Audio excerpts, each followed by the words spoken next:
Bueno, gracias por continuar con nosotros. Estamos en nuestra entrevista central y qué bueno que nos acompaña un gran amigo nuestro y de este equipo, el diputado Tobías Crespo, diputado de la República, circunscripción número 2. Además es el presidente de la Comisión de Tránsito y de Obras Públicas en la Cámara Baja. Buenas noches, diputado. Buenas noches, gracias por invitarnos a este espacio, a este programa. Saludando también los televidentes del espacio que siempre están conectados con ustedes y nada, presto a responder las preguntas y las inquietudes de todos los tópicos y temas que ustedes entiendan necesarios. Bueno, evidentemente que en estos días se ha suscitado pues una discusión en base a la 241, que es la ley de tránsito en la República Dominicana, a medida de que mucha gente no entiende cuál es el alcance de los casi 244 articulados que tiene esta ley a propósito de las debilidades que existen en la República Dominicana con el tema del tránsito. Sí, mira, la ley 241 precisamente, que era la ley que nos regía o que rige todo lo que tiene que ver con el régimen de vehículos de motor y el tránsito, la circulación vial en República Dominicana, data del año 1967. El próximo 28 de diciembre del año que viene ya cumple 50 años y posiblemente la ley en su momento era el marco que permitía enfrentar y dar al traste con el tránsito y la seguridad en ese momento. Ahora, ¿qué pasa? No teníamos 10 millones de dominicanos que tenemos hoy, hace 50 años. No tenemos la cantidad de vías asfaltadas. Nosotros tenemos más de 13.000 kilómetros de carreteras asfaltadas y alrededor de casi 5.000 kilómetros de vías urbanas también, que no son carreteras, y una gran cantidad de caminos vecinales que, aunque no están asfaltados, pero que permiten la movilidad y la vialidad. Pero tampoco teníamos dentro de esa infraestructura vial pues los túneles, los elevados, los puentes, los pasos a desniveles. Hoy tenemos incluso líneas de metro, 2 líneas y media de metro, casi 3. Tenemos un teleférico que se está construyendo. Se estuvo hablando también en esa zona de Río Sama de un aquabús. Y tampoco teníamos la cantidad de vehículos, del parque vehicular que hoy tenemos, que ronda casi 3.6, 3.7 millones de vehículos, dentro de los cuales hay una realidad muy fuerte, que de esa configuración del parque vehicular, aparte de que está en un mal estado, sobre todo los vehículos de transporte público de pasajeros, en un nivel de chatarras, una parte, no todo, tenemos una realidad que nos da muy fuerte en la cara, que es la realidad económica y social de la motocicleta, del motoconcho. De ese parque vehicular, el 52% precisamente son vehículos de 2 ruedas. Y las motocicletas representan, junto a las bicicletas, a los peatones, los usuarios más vulnerables de las vías. Los usuarios más vulnerables con respecto a los demás, que la carrocería es su cuerpo. Entonces, los factores de riesgo en las motocicletas son mayores. Entonces, esas mismas estadísticas nos dan en la cara y nos dicen que precisamente en el 67% de los accidentes de tránsito ha involucrado una motocicleta. Es decir, que nosotros tenemos esa realidad que nos da en la cara y que sobre todo afecta mucho, no solamente a nivel económico y social, a la República Dominicana, sobre todo lo que tiene que invertir el Estado, que en un país como el nuestro tiene que invertir alrededor de 2% del Producto Interno Bruto únicamente en el sistema sanitario de salud, sin contar la reposición de los accidentes, de los gastos en la parte administrativa. Es decir, que esa situación, y agregado a eso a la parte emocional y psicológica de los familiares, de los afectados, pues es un drama verdaderamente que nos está llevando a encabezar, y todos lo sabemos, la lista de, por lo menos en América Latina, el primero en América Latina y en el mundo el segundo, con más de 2.000 dominicanos y dominicanas, que lamentablemente, porque entendemos, o el dominicano entiende como que los accidentes no son evitables, y no es así.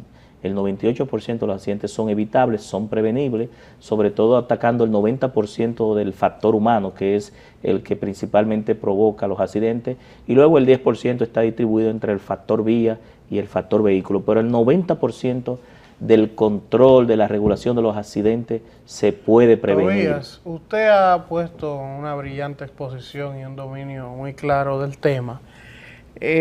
ese tema de los accidentes de tránsito. Acabamos de ver esta semana cómo el gobierno, el 911, Policía Nacional, Presidencia, han lanzado una campaña visual, audiovisual, muy explícita, con accidentes reales que están ocurriendo en nuestras calles.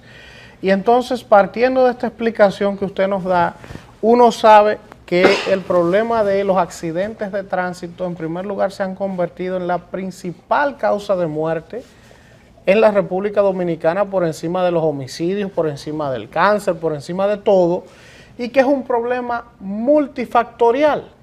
Son muchas cosas que inciden. Ahora, nosotros tenemos 7 o 8 instituciones estatales que tienen que ver de manera directa con el sector transporte. Son más, son cerca de 2. Son cerca de 2. Entonces, ¿qué definitivamente debe de hacer la República Dominicana para parar este problema?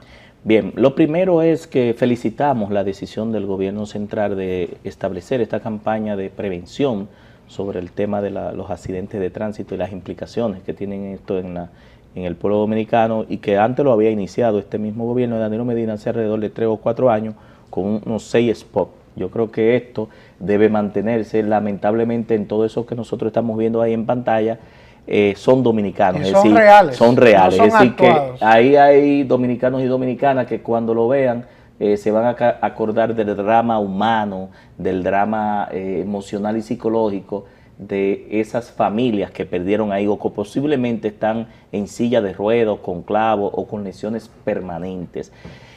¿Qué se debe? Como el problema es multifactorial, usted muy bien lo dice, nosotros entendemos varias cosas para solucionar el problema. Yo en algunos escenarios, como uno tiene ya 12 años debatiendo este tema, me preguntan que cómo nosotros lo resolveríamos con la experiencia que uno tiene.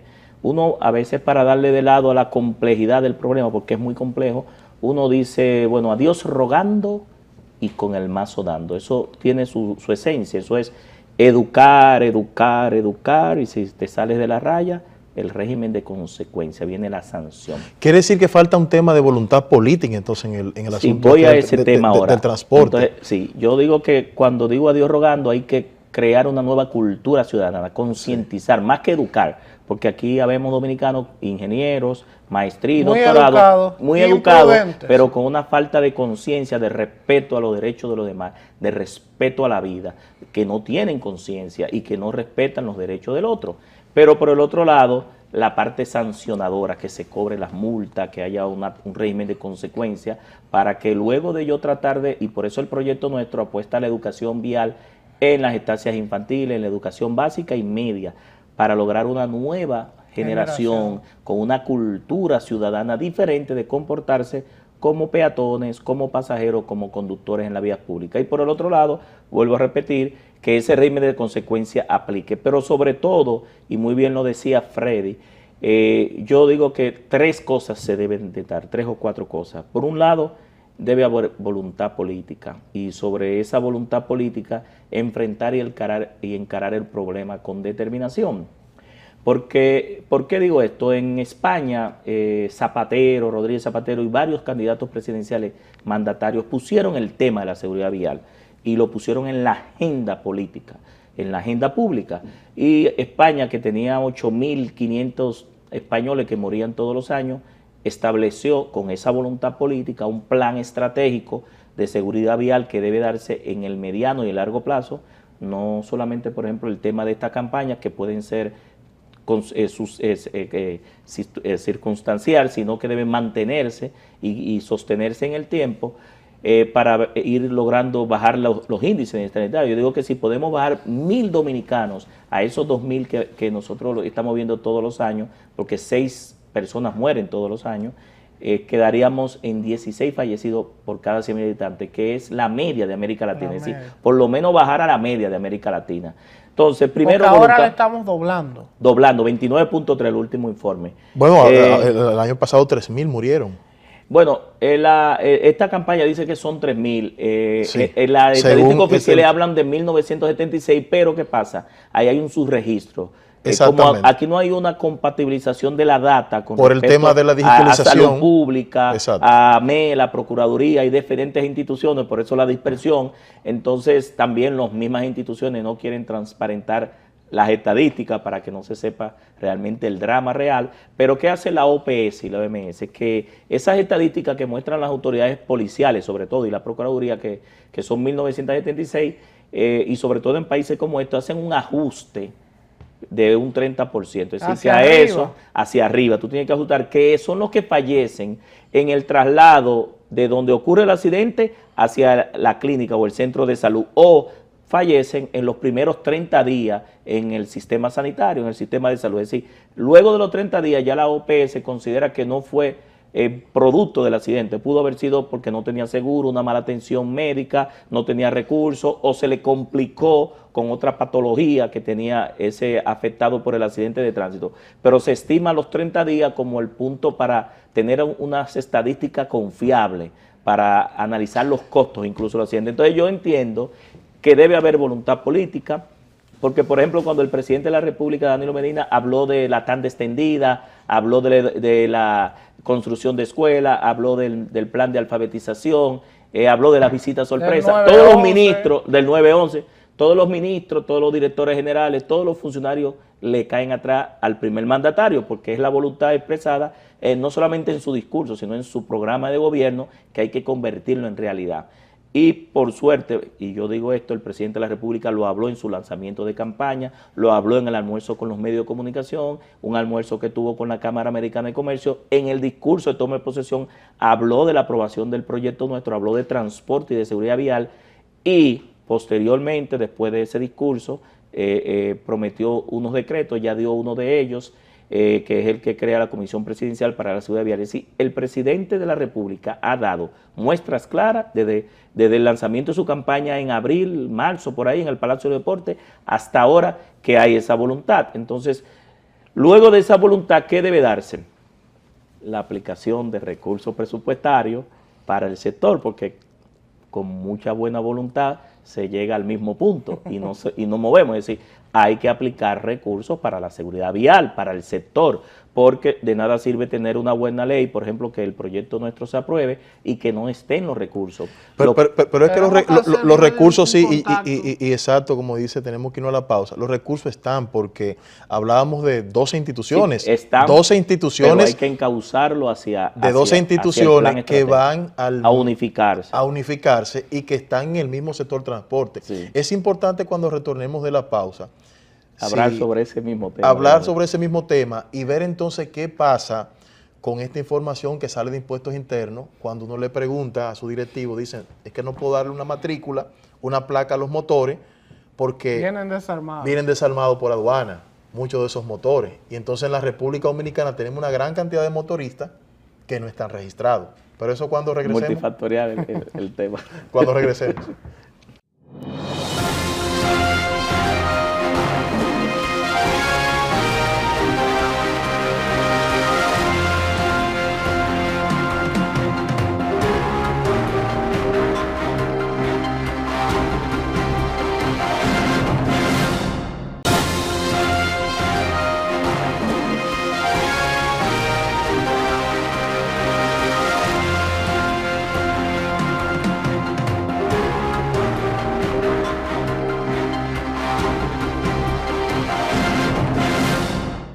Regresamos en este tiempo de orientación. Gracias por estar con nosotros. Hablamos con Tobías Crespo, abordando un tema interesantísimo y que es un eje central, es un problema neurálgico dentro de lo que es el día a día hoy en República Dominicana, el problema del transporte, de los accidentes de tránsito, que nos hemos centrado en esa parte, pero es un tema muy amplio.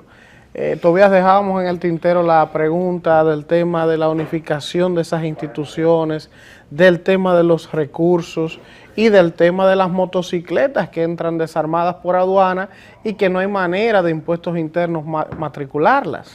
Mira, voy a terminar con el tema de los recursos y también la capacitación de los profesionales en el sector que debe darse y el uso de las TICs, de las tecnologías de información y comunicación hacia la seguridad vial, hacia la prevención. Esas son las 4 cosas que se deben dar a la pregunta inicial de qué es lo que se debe hacer. Vamos entonces al tema de los recursos. El proyecto de ley nuestro establece la unificación, una reforma institucional donde unifica y crea lo que sería el Instituto Nacional de Tránsito y Transporte Terrestre como organismo descentralizado del Estado con personería jurídica, financiera, administrativa, operativa, técnica, aunque adscrito al Ministerio de Obras Públicas, porque la Constitución no nos permite a los legisladores crear entes oficiales que no estén adscritos al Ministerio de más competencia, y Obras Públicas históricamente el que más ha sido. El ministro de Obras Públicas presidiría el Consejo Directivo del CDEINTRAN, que sería el consejo con varios ministros. ¿Qué instituciones se unificarían y dejan de existir? Y los presupuestos, las bases de datos, la empleomanía, las obligaciones, los patrimonios de las instituciones se unificarían. La DGTTT, que nosotros dirigimos durante 6 años y que está del año 1966 por una ley. La OTTT, que fue creada en el 1987 en el gobierno de Balaguer por un decreto y una situación coyuntural que se dio con las banderitas y las cooperativas en ese tiempo. Los que tenemos vivimos esa época nos recordamos de eso, hay jóvenes que no. El FONDET, el Fondo de Desarrollo del Transporte, que está adscrito a la OPRE, y también el CAR, el Consejo de Administración y Regulación de Taxis. El CAR, al igual que la DGTT, están por ley. Las otras dos están por decreto. Estas 4 instituciones, pues sus funciones se unifican y todo lo que significa sus recursos. ¿Y qué pasa con la ONSA, con la OPRED? Voy allá. Con la MEP. Con la MEP. Excelente pregunta. Es una reforma integral. Exacto. Los ayuntamientos estarían reforzándose con este proyecto de ley, lo que la ley 17607 del Distrito Nacional y los municipios, en el artículo 19, literaria A y N, le da a los ayuntamientos, que es la organización y la regulación del tránsito urbano en su área de jurisdicción, y la regulación de las personas y mercancías dentro de su territorio. Aquí en este proyecto se les refuerza y los ayuntamientos estarían trabajando eso en su área, así que se les refuerza a los ayuntamientos y el Intran manejaría las carreteras, las autopistas, los temas nacionales de las carreteras nacionales. Eso es definiendo bien los roles para que no hayan choque de trenes y niveles de conflictividad, de competencia entre los entes. La AME, que en la reforma de la policía se dejó metropolitana, y ustedes saben que la AME es nacional, pasa a ser la Dirección General de Seguridad de Tránsito y Transporte Terrestre. Y tú te preguntarás, ¿nada más es un cambio de nombre? No. La AME nunca ha tenido sus roles y sus atribuciones ni sus competencias. En este proyecto de ley... ¿Pero pasará a dónde? ¿Quedaría en la policía? Dependiente de la Policía Nacional, porque es que dependiente de la policía. Sí, es que el que está en las vías, fiscalizando. Es decir, ¿cuáles son las funciones de una policía de tráfico? Viabilizar el tránsito, fiscalizar el tránsito, vigilarlo y sancionar o denunciar la violación a los infractores. Esas son las funciones. Pero la gente en un diagnóstico así le ha dado mucho más crédito en estos últimos 4 años a la policía esta de Obras Públicas, que es nosotros la policía de carretera. La labor que está haciendo de asistencia vial la Comisión Militar y Policial.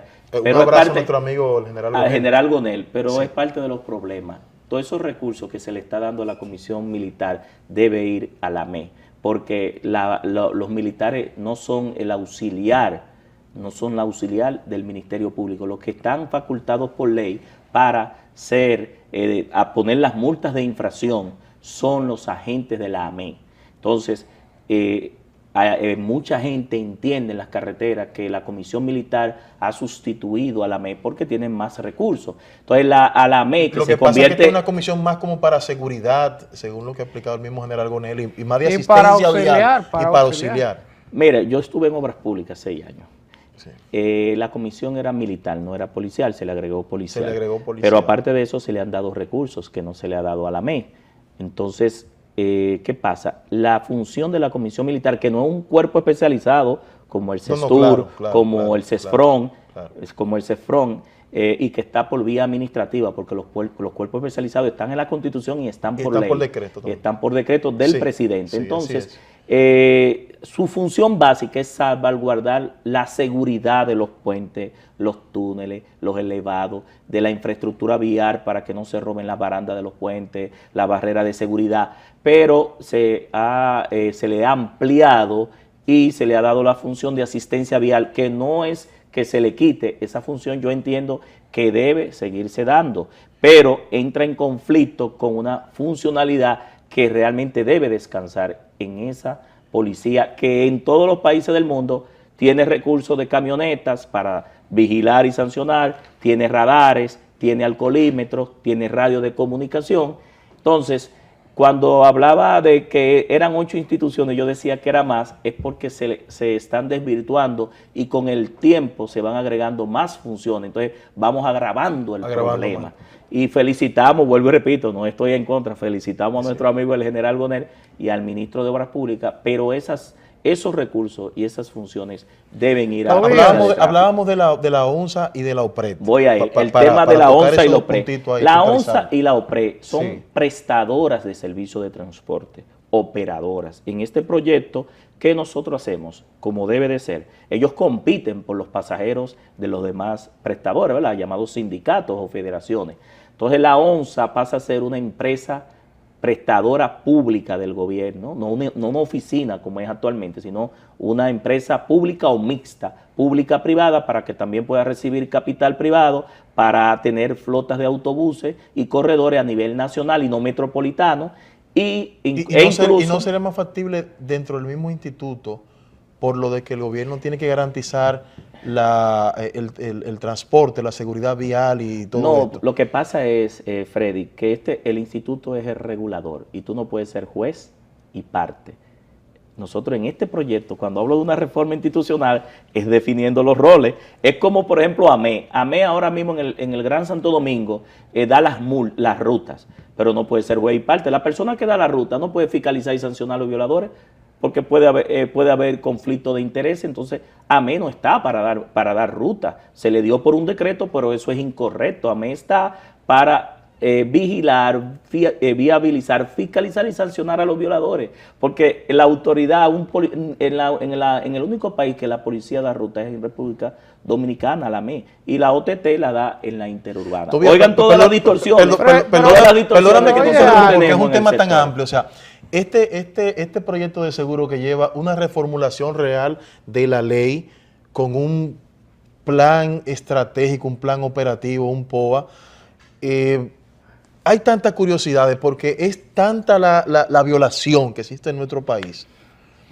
que uno no sabe por dónde iniciar. O sea, uno ve, por ejemplo, la OTT diciendo que no puede hacer nada con el asunto del aumento de los pasajes que se dio en esta semana. Peter Kobe dice, primero lo primero. Entonces, lo primero es, está para regular y para ponerle orden a la casa. A la casa, correcto. Eso por un lado, la reforma institucional. El tema de la sanción, por ejemplo, que la 241 no le permite a la meta ahora que pueda retener un vehículo, al menos que no sea por un asunto de demostración de la propiedad o plenamente por un accidente de tránsito. Vamos a terminar lo de la reforma. Sí. La OPRED también pasa a ser una empresa pública o mixta, prestadora de transporte ferroviario o de otra modalidad. Entonces, el Intran regularía a la ONSA, convertida en empresa pública, y a la OPRED. ¿Por qué? ¿Qué pasa con la OPRED? La OPRED construye, opera y se autorregula. Tampoco puede ser. Entonces, o usted construye, que es el Ministerio de Obras Públicas que debe construir, o usted opera y es un operador, y la OPRED no hay quien lo regule.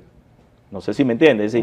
Entonces, aquí hay que ir definiendo los roles. Entonces, basado en todas esas distorsiones, quedaría entonces, finalmente, lo que tiene que ver el régimen de consecuencia. El régimen de consecuencia establece que entonces la Procuraduría General de la República, como Ministerio Público, la policía convertida en DGC, como le dije, con sus atribuciones, van a tener toda una amplia gama de accionar en torno a incluso a la investigación técnica de los accidentes de tránsito. El proyecto establece como alta prioridad para el país que en la República Dominicana se investigue de manera técnica los accidentes de tránsito para determinar las causas, la responsabilidad, los costos a la propiedad pública y privada, los costos económicos y sociales para el país, y un informe anual que es el insumo para ese plan estratégico que tú hablabas de seguridad vial. Que ese plan estratégico incluye ahí el diagnóstico con el tema de las patanas, de las revistas, cómo se otorgarían. Sí, todo, sí. Tenemos que hacer un breve, Freddy, contacto de publicidad, pero al regreso yo creo que usted me hable de algo que no hemos hablado aquí. ¿Tú quieres hablar de política? No, es que no nos va a dar tiempo. Tenemos que hablar de política, Pero Vamos a invitar de también, nuevo antes de salir del Teníamos que tema hablar de política transporte, primero, poquito porque de ustedes política, encendieron, antes- encendieron la antes de chispa. salir del tema Sí. transporte, yo creo que usted me hable del asunto que se va a hacer con las rutas y los sindicatos, porque yo digo, No, esos porque tipos, estaría- sí, pero hay que meterle No, porque mano, supone que porque está- ya está bueno. se supone que estaría- O sea, ¿quién es que estaría dentro entrega de ese esa proyecto. ruta? Y diga que no, que aquí no puede venir un pirata, diga que yo rompo el carro. No, eso es la OTT. Vamos a, ¿quién? La OTT. No, bueno, Mojica no tiene fuerza para eso. Vamos a la pausa y volvemos en ¿Qué breve. es esto? Vamos a la...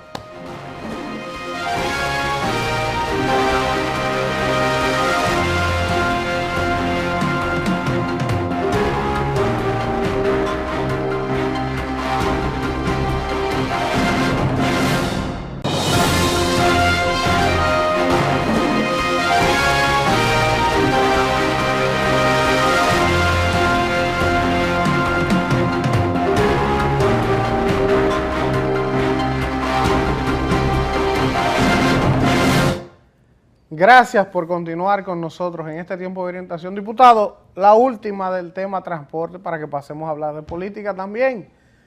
El tema de las rutas. Los ciudadanos nos preguntamos, pero ¿quién es que le ha dado la autoridad? ¿Quién les asigna? ¿Cómo es posible que los sindicatos digan, no, un pirata viene aquí a conchar y lo rompemos?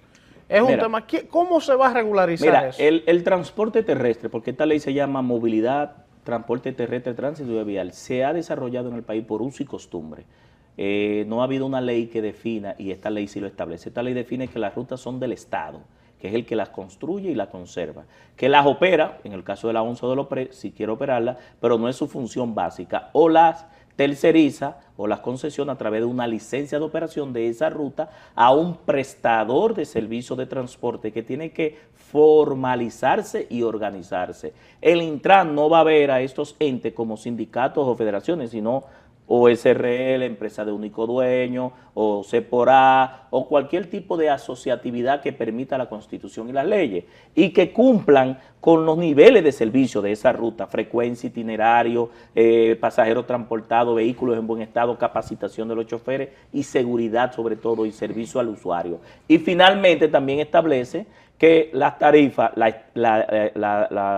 determina el Intran. Es decir, dos elementos muy importantes que han llevado al transporte Diputado, a muchas huelgas y a muchos conflictos. No, yo espero que eso sea mira real. qué es lo que pasa. Para terminar el tema de transporte, la República Dominicana nunca ha tenido ley de movilidad. Esta es la primera y única. No ha tenido ley de transporte. No existe ley de transporte en la República Dominicana. Es la primera esta. Y no existe ley de seguridad vial. ¿Y qué Es la es lo que primera. falta para aprobarla? Lo que existe es una ley 241. Bueno, ya hay voluntad expresada en el presidente. La Cámara va en la próxima semana a trabajar el informe, a debatirlo en el hemiciclo para mandarla al Senado y que la promulgue el presidente de la República. El tema político, la principal información de esta semana en el ámbito internacional en materia de uno de los casos más sonados en el país, el tema de los super tucanos. Se refiere al tema este de la corrupción. Muchos sectores pues se han pronunciado con relación al tema de la corrupción en el gobierno pasado y con relación a este tema de los supertucanos. ¿Tu opinión? Mira, el tema de la corrupción, que es un tema que en todos los países siempre se ha estado manejando y que aquí en República Dominicana pues también tiene incidencia, nosotros entendemos que debe ser evaluado por los organismos competentes. Y los casos que están en la justicia, que la Procuraduría, el mismo sistema de justicia, los jueces, el Ministerio Público hagan las indagaciones y sobre todo que no se generalice.